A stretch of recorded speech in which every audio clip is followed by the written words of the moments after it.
Silakan duduk, tepuk tangan buat Tuhan. Woo! Silakan duduk. Shalom. Luar biasa. Sudah bulan Agustus, ya. Saya kalau ingat-ingat Agustus makin tua gitu ya. Karena saya lahir tanggal 20 Agustus.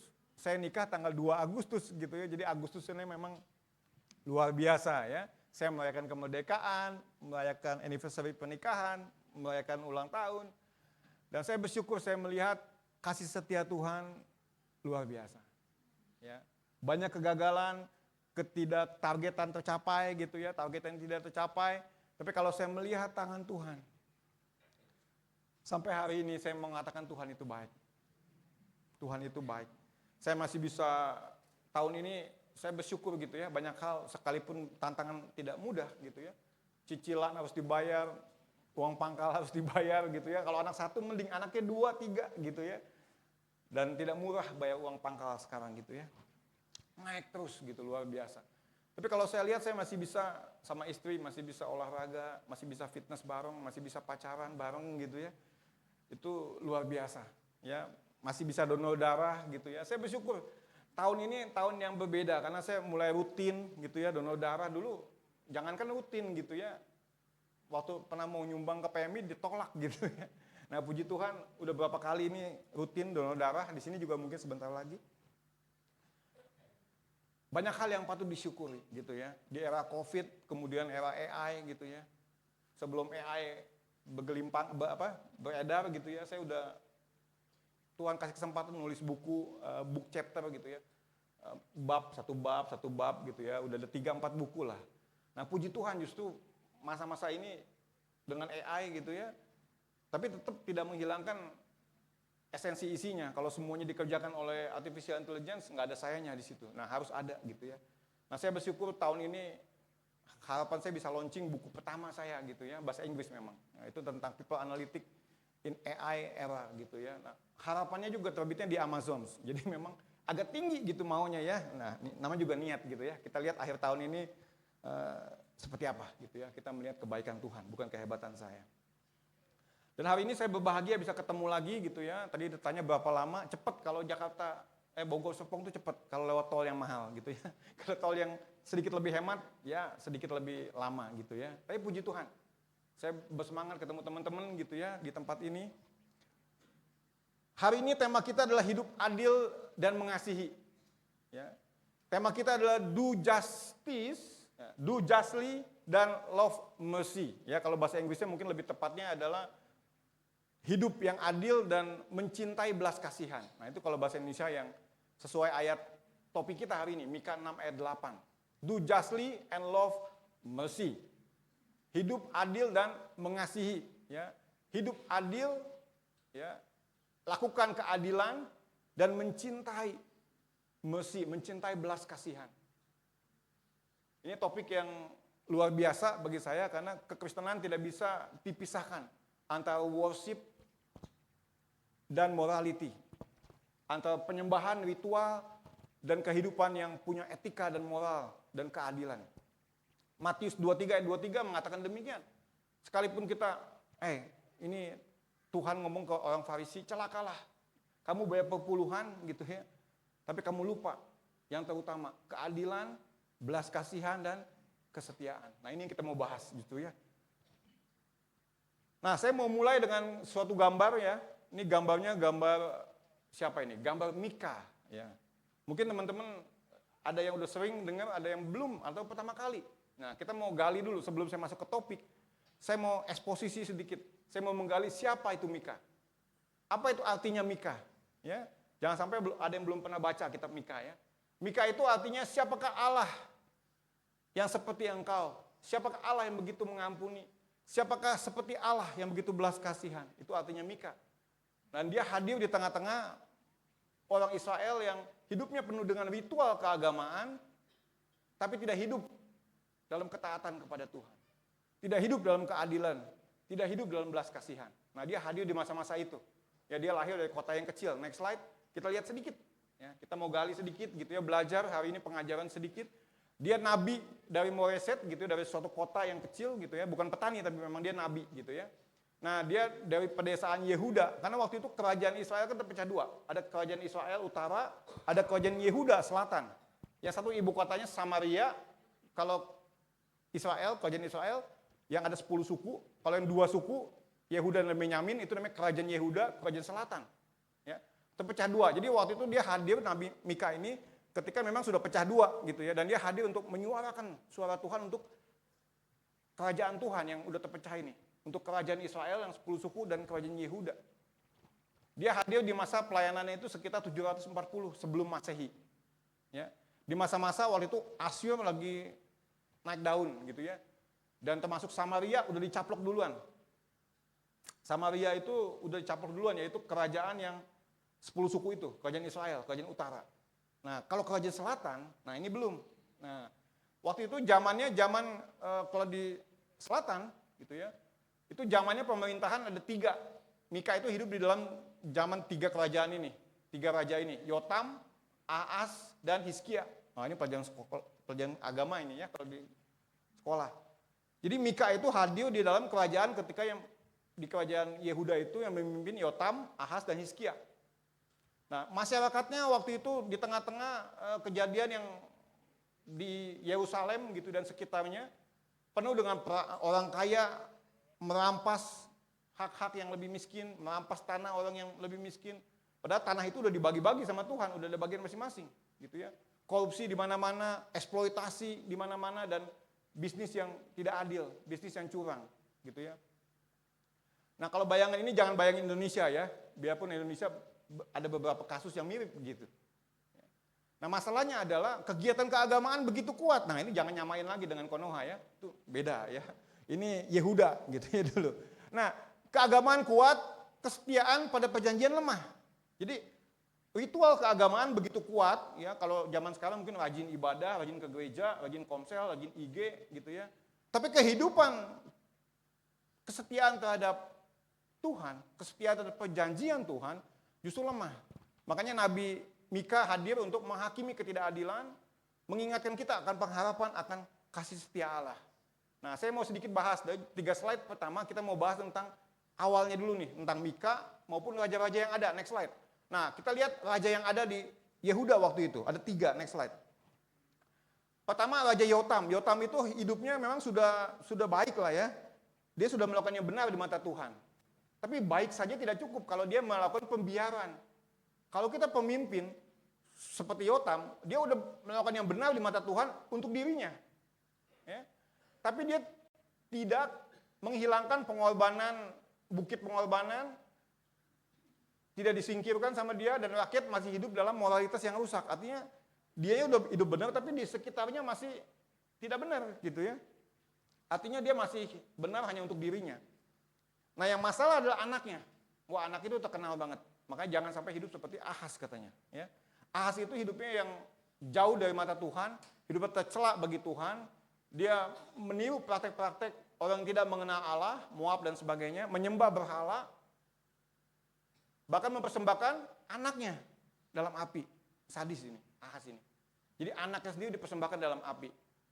Dan ia lebih suka mengandalkan Asyur daripada Tuhan. Wah, ini parah. Padahal covenant dia sama Tuhan. Israel itu covenantnya sama Tuhan. Apa sih covenant? Covenant itu ikat janji. Nah, zaman dulu itu kerajaan selalu ada covenant. Jadi Israel, Moab, kerajaan kecil-kecil itu pasti covenant ikat janji sama yang lebih besar. Misalnya Israel dan kawan-kawan yang kerajaan-kerajaan yang lebih kecil, covenant ikat janji sama Mesir misalnya. Karena Mesir itu lebih gede saat itu. Covenant itu penting banget. Kenapa? Kalau dia nggak covenant, ada ikat janji, ketika musuh menyerang, dicuekin. Nah, tapi kalau dia covenant, ada ikatan janji misalnya, ketika ada musuh yang menyerang, dia akan dibantu, di backup. Gitu ya. Tapi memang ada harganya, harus kasih upeti. Itu namanya covenant, waktu zaman kerajaan-kerajaan. Nah, padahal Israel itu covenantnya bukan sama siapa-siapa, bukan sama Israel. Covenant dia sama Yahweh, sama Yehova. Nah, begitu pula hidup kita nanti, kita bahas. Kita ini covenantnya sama Allah. Gitu ya.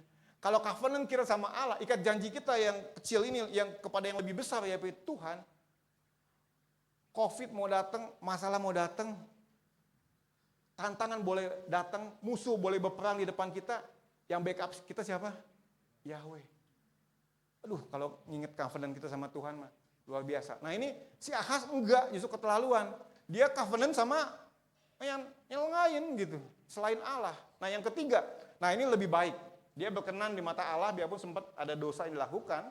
Tapi dia mulai melakukan reformasi. Menghancurkan berhala-berhala yang waktu zaman Ahaz dibangun, memulihkan ibadah gitu ya. Karena dia percaya sama Tuhan. Nah ini menarik. Bapaknya si Hizkia itu si Ahaz. Artinya apa? Sekalipun bapak kita jelek, belum tentu anak kita jelek. Nah, ini kebenarannya. Ahaz itu curang di mata Allah. Jadi kalau kita punya orang tua, punya latar belakang yang tidak indah gitu ya, bukan berarti kita tidak indah hidup kita. Karena hidup kita ditentukan oleh Tuhan. Bukan kepercayaan kita kepada Tuhan. Jadi orang tua kita gitu kalau punya yang tidak menyenangkan, masih ada harapan. Begitu pula kita, kalau kita kayaknya aduh Tuhan, gimana anak-anak saya gitu ya. Saya yakin kalau kita mendidik anak kita dalam iman gitu ya, percaya kepada Tuhan, dia akan mengalami Hizkia. Next slide. Saya mau bahas sedikit Hizkia gitu ya. Hizkia itu waktu itu kayak sama. Samaria, ibu kotanya Israel udah dicaplok. Nah, ini udah mau masuk Yerusalem, kota-kota di sekitarnya udah dicaplok. Nah, ketika mau nyaplok Yerusalem, si Hizkia dia udah melakukan persiapan yang pastinya, gitu ya. Anak Tuhan pasti melakukan persiapan. Dia udah nyiapin air karena kalau nggak ada makanan dan air, ketika dikepung mati kelaparan nanti. Ya nggak mungkin cuma bertahan, ya mendirikan tembok, gitu ya. Mengangkat panglima-panglima buat strategi perang itu bagus, buat senjata. Tapi yang menarik dari kemenangannya Hizkia, gitu ya.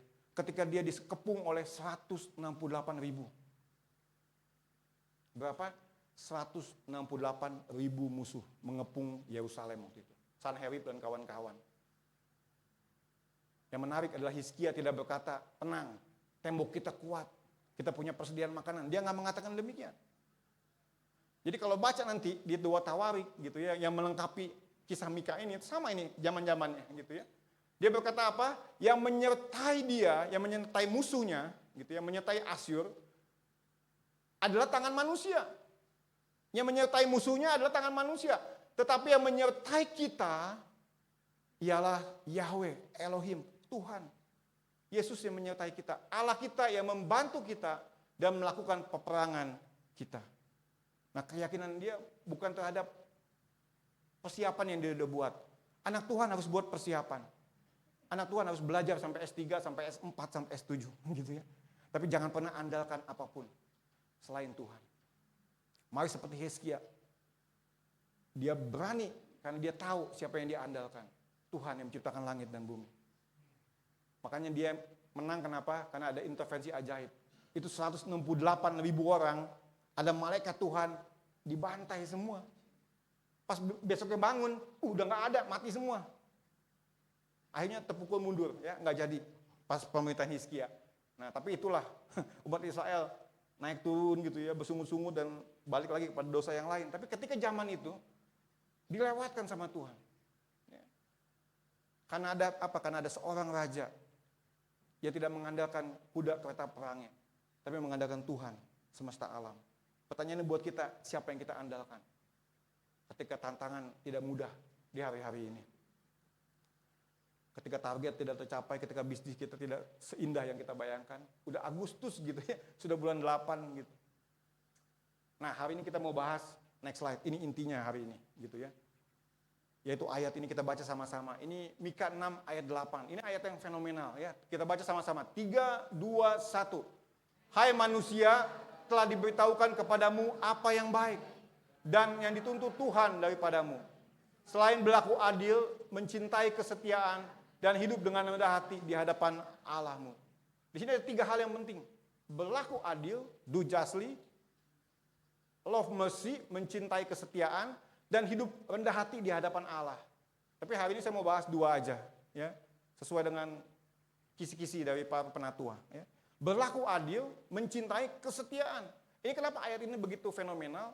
Karena kalau teman-teman punya duit nanti kesampaian ke Amerika, di Washington DC gitu ya, di Library of Congress-nya dia, di perpustakaan Kongresnya dia, itu ada suatu ruangan yang ada tulisan ini, Mika 6 ayat 8. Karena Amerika itu dulunya kan didirikan oleh anak-anak yang mengasihi Tuhan, ya, anak-anak bangsa yang mencintai Tuhan.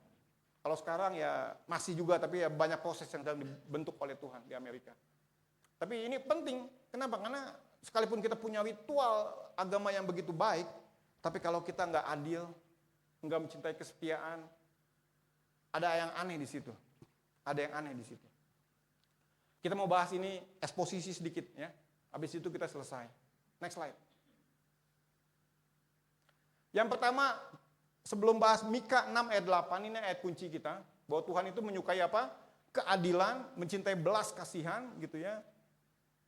Tapi Tuhan memulai dengan apa? Mika 6 ayat 1 sampai 5, sebelum ayat sebelumnya gitu ya.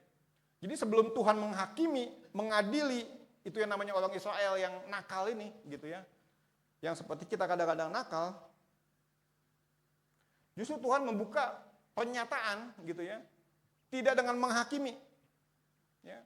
Tidak menuntut apa yang manusia bisa lakukan untuk dia. Tapi dia mulai menyatakan apa yang Tuhan telah lakukan bagi Israel. Jadi dia ngomongnya begini. Umatku, umat Israel, kita maksudnya ya. Apakah yang telah kulakukan kepadamu? Jadi orang Israel sebelum Tuhan menghakimi, dia ngingetin dulu. Apa yang sudah kulakukan bagimu? Nah kalau kita lihat ayat-ayat sebelum dan setelahnya, Tuhan itu sudah melakukan, mengeluarkan mereka dari tanah Mesir. Membuat mereka masuk ke tanah perjanjian. Membuat mereka bisa jalan dari Sitim ke Gilgal. Nah, Sitim itu apa?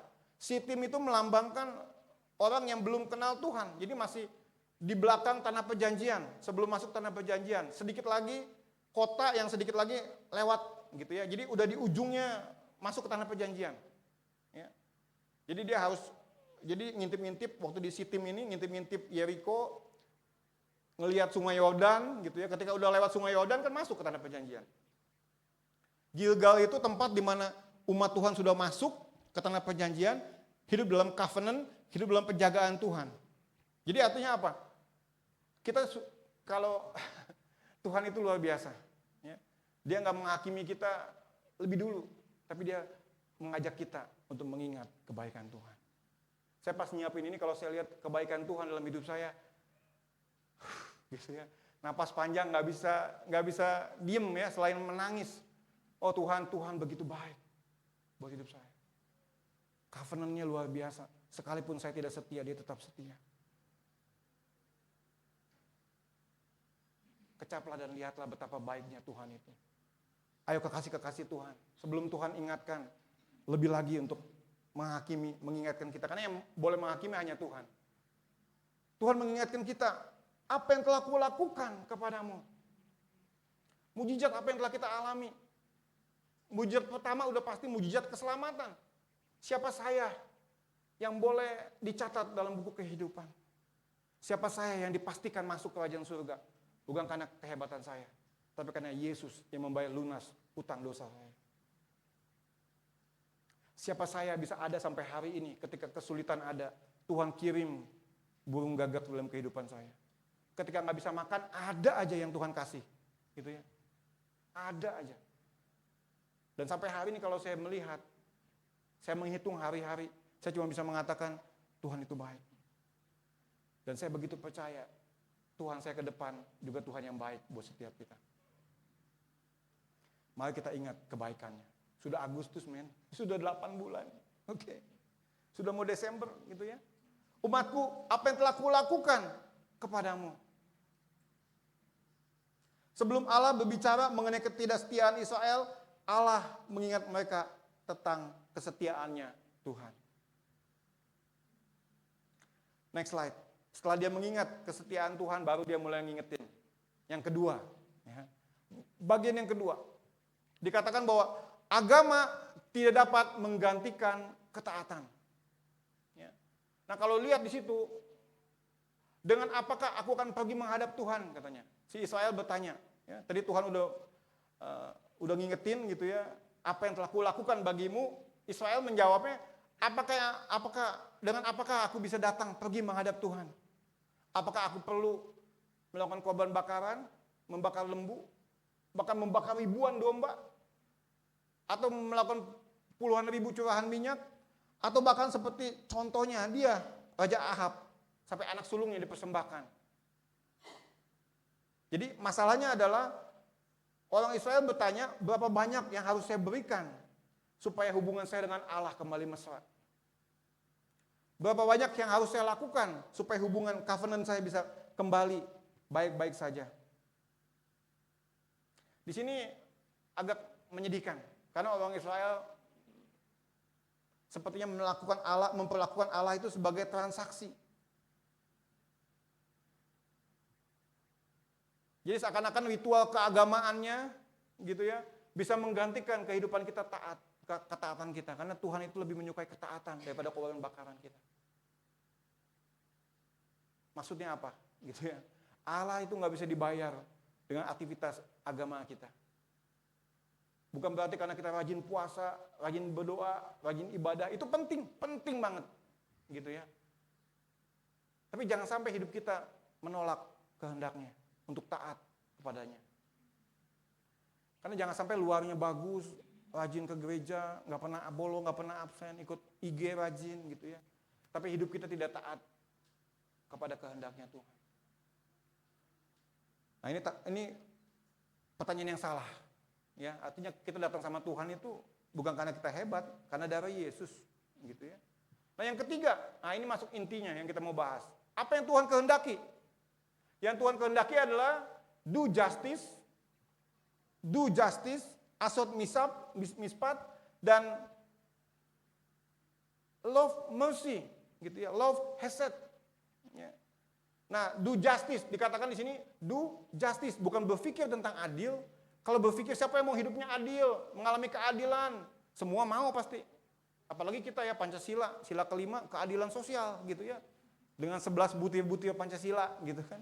Harus hidup adil, rela berkorban, bekerja keras, itu kan 11 butir Pancasila kan. Ayat Alkitab mengatakan do justice, ya, bukan think justice. Artinya apa? Harus kita lakukan itu. Pertanyaannya apakah kita sudah hidup adil dalam kehidupan kita? Yang kedua, mencintai kesetiaan. Ini bukan cuma melakukan kesetiaan, bukan do hesed, tapi love hesed. Artinya apa? Ada yang lebih, mencintai itu dari hati yang paling dalam. Kita bisa memberi seseorang pertolongan, tapi bukan dari hati kita. Karena supaya kita dilihat orang, kita orang yang baik. Tapi kalau kita memberi dari hati kita, itu pasti berbeda. Dan kita dituntut untuk memberi dengan hati kita. Nah, dikatakan apa? Love hesed. Love mencintai belas kasihan, mencintai kesetiaan. Ya.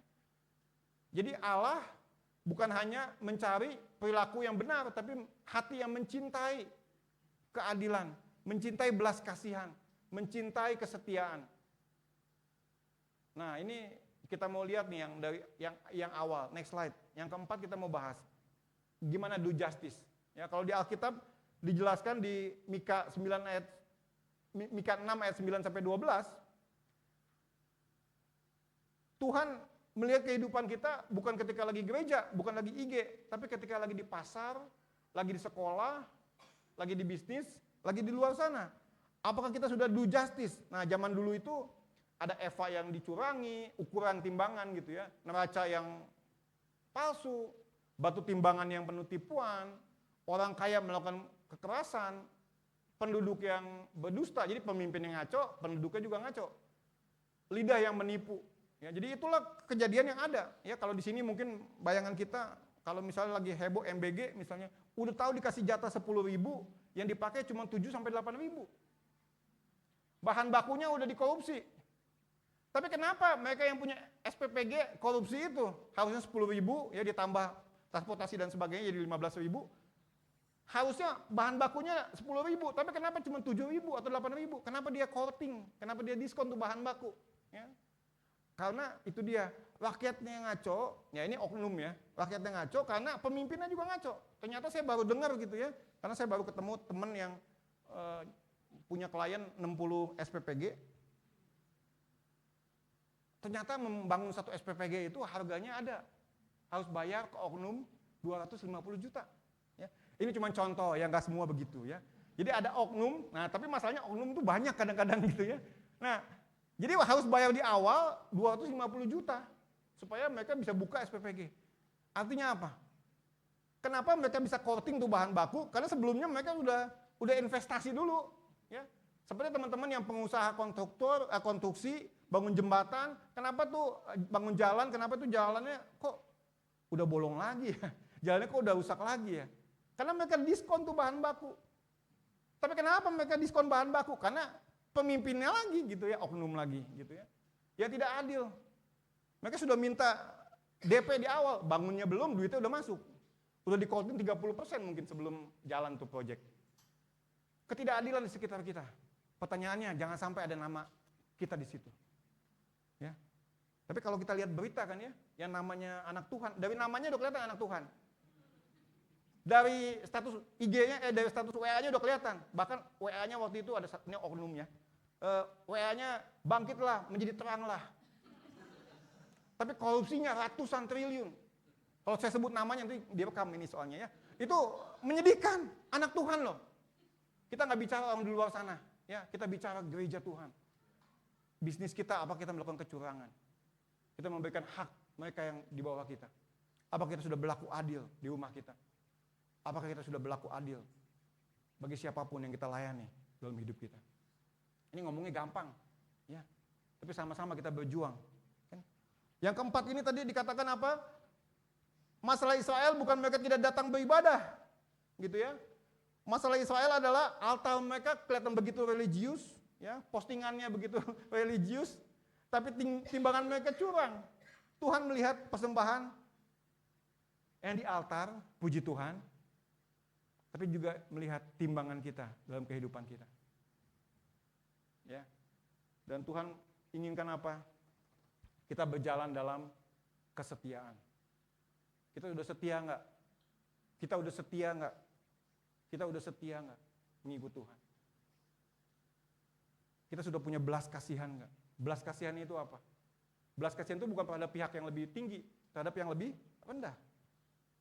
Punya mercy nggak? Ya. Punya kepedulian nggak terhadap di sekitar kita? Hidup kita memang tidak mudah begitu aja, ada perjuangan yang kita lakukan. Tapi di luar sana banyak yang lebih membutuhkan.